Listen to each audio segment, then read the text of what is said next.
That's not right. A very good day to you. A very good day to you.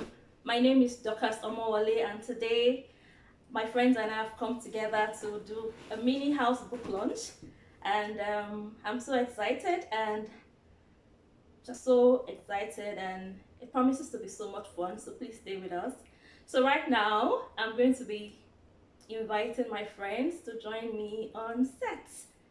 And the first friend I'm going to invite is Melanie. Drum rolls! But before she comes, I'm going to sing, and Melanie is going to come to a seat.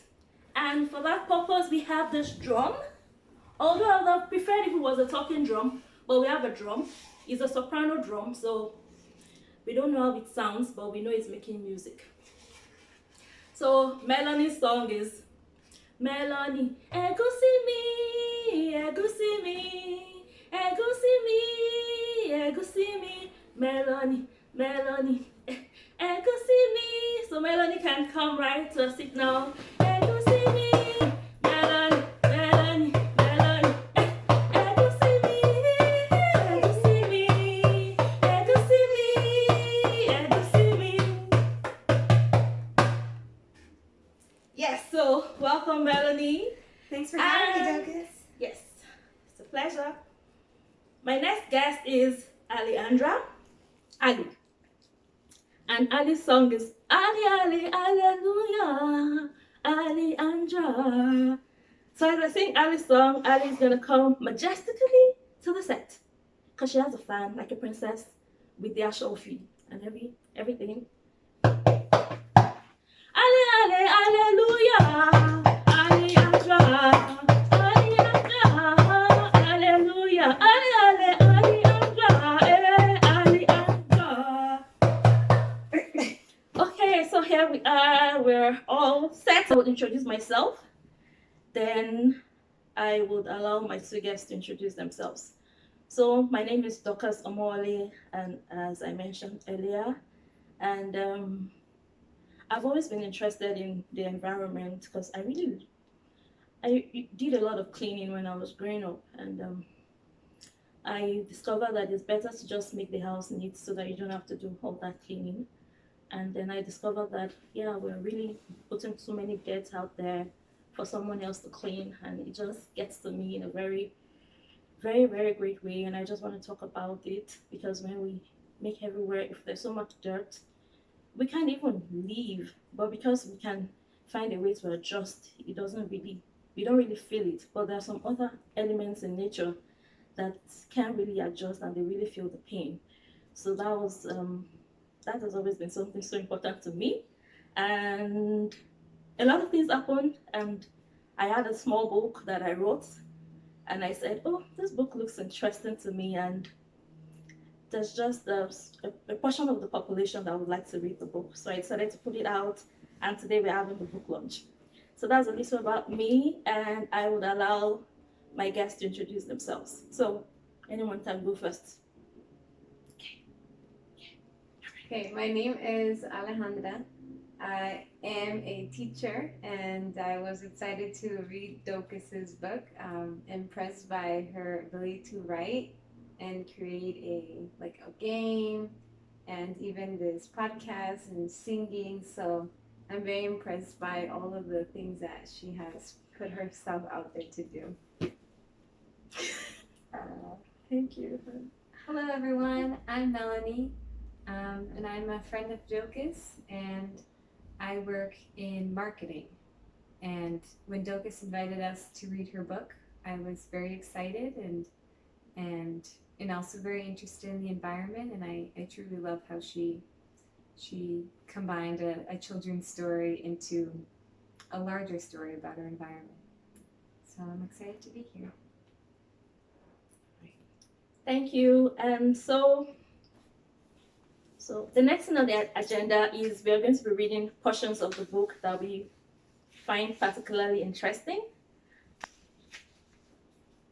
Okay, so I'm going to go ahead and share a quote by Chief Seattle that Dorcas uses in the beginning. She says, "The earth does not belong to man.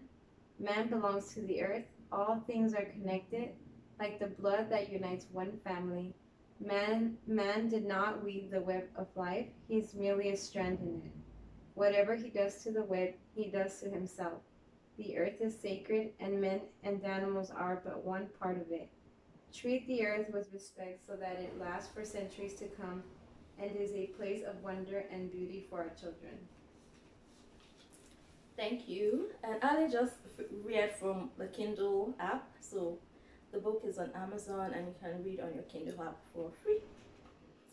So I'm also going to read a portion of the book there are other portions are interesting, but this part is the part that I've chosen to read for the book launch today.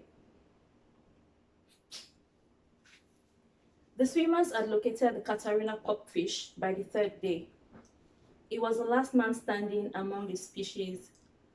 4 seasons ago, IE had commenced underground explorations that released poisonous chemicals into the waters, suffocating a large majority of the fish and destroying marine vegetation.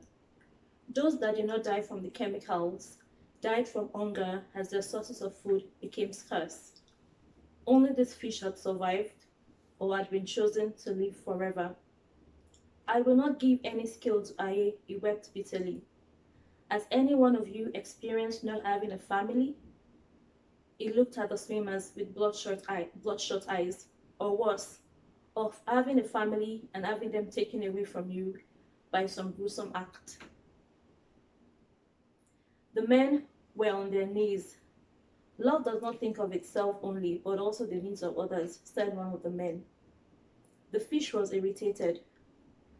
To the Katarina copfish, this was the most unbelievable comment uttered by a human. If you had love, you wouldn't have taken my family away from me. Tell me, what right do you have to tell me about love, a message you haven't preached to yourself?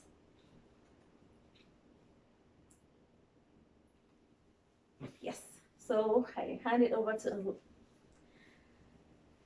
Melanie to read a portion of the book that she's chosen to read for today. Okay. The animals, though weak and tired, have successfully gathered themselves under the juicy mango and cashew trees in A's backyard. There's no greater pleasure than to be where all the action is.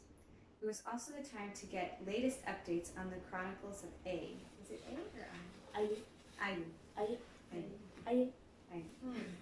This is taking longer than expected, said the parrot, frustrated at the slow pace of events.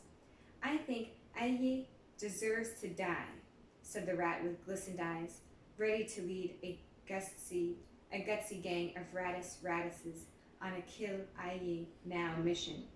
How dare you wish another death, said the snail as he began the movement to join another small group of animals discussing quietly. Aye ate everything, anything and everything. Maybe he has eaten enough, the crouching elephant thought out loud with an uncaring attitude as he sat quietly, probably rehearsing the final burials of Aye